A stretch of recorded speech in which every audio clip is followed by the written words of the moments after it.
Hi guys, 11:38 PM na, Iwaw Feng Shui na. Brethren, family and friends, sa pong pinagpalang gabi sa inyong lahat.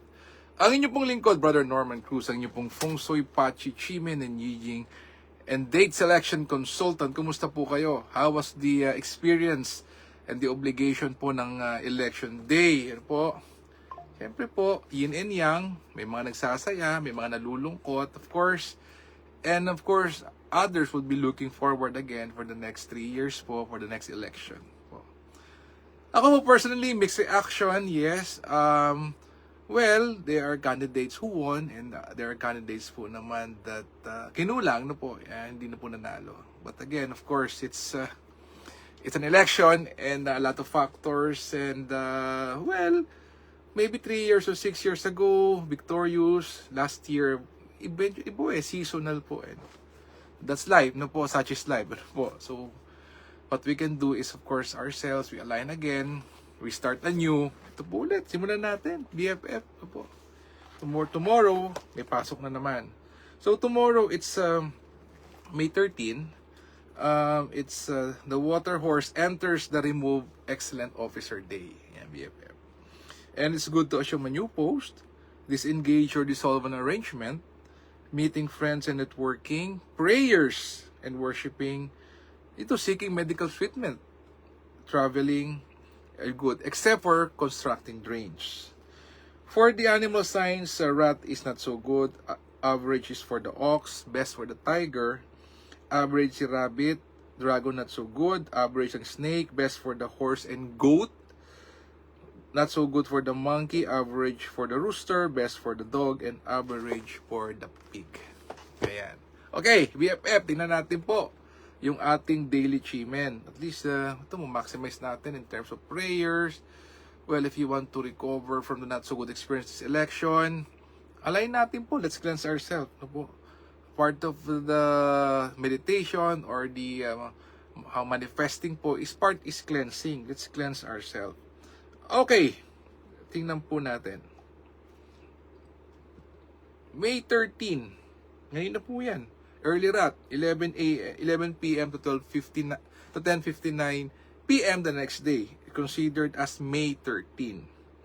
It says here, for making talks, heart-to-heart talk, talikod sa south. If you want to create opportunities and attract high-caliber noble people, talikod ka sa southwest, 7 stars to BFF. If you're not feeling well, back to west. Attitude with finances, resources, and helpful people also can. Back to northwest. Game changer, yes, you may back to northeast. And if you want 10x being beautiful and handsome, add charisma, talikod naman sa east. Of course, yes, BFF, I hear you. Let's include the Green Dragon, Flying Bird, and Jade Maiden. Okay. Ang makatulong, tignan po natin. Okay. Flying Bird fall into cave, nakatalikod ka sa southeast, is as early as 5 a.m. to 6:59 a.m. Then may Jade Maiden watching the door, talikod ka sa west, same time. Another Jade Maiden watching the door, ang time po is 11 a.m. to 12:59 p.m. Lunchtime, BFF. Tatalikod sa north ang Jade Maiden. Flying Bird fall into cave, talikod naman sa northeast, getting what you want. And then southwest naman po ay Green Dragon returns with the Game Changer. Wow, that's a lot. Opo. So i-replay nyo na lang po if you're now sleeping because maybe some of you had an early casting of votes no po. Just like me, I woke up around maaga po. And then I think by 6:30, well, mostly rest day and monitoring of course. Kaya Ateng, bye! Kumusta po Ateng? Kumusta? Yes, po. Kumusta po?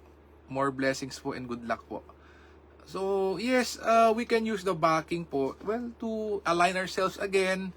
I know the election has been quite long, tiring. So, we can use the best of this to align ourselves one and cleanse ourselves also. Of course, Green Dragon returns the number one most auspicious or the most desirable feng shui structure in Chimen.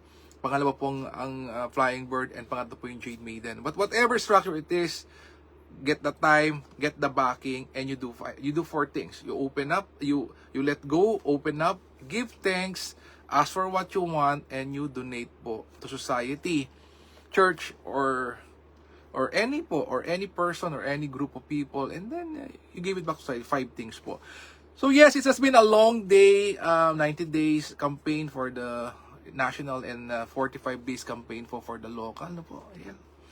Well, one way or the other, it will also affect you. I know if you're part of the team, part of the campaign, directly or indirectly, still, you feel joy when nanalo. And of course, may reservation din po if the candidate with kinulang po sa winning numbers.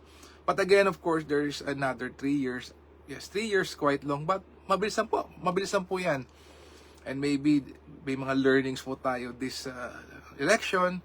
And we do better po the next time. Again, BFF, you can watch the replay, and congratulations to all those who are winning, who are soon to be po with the position that they are elected to. Congrats po sa inyo.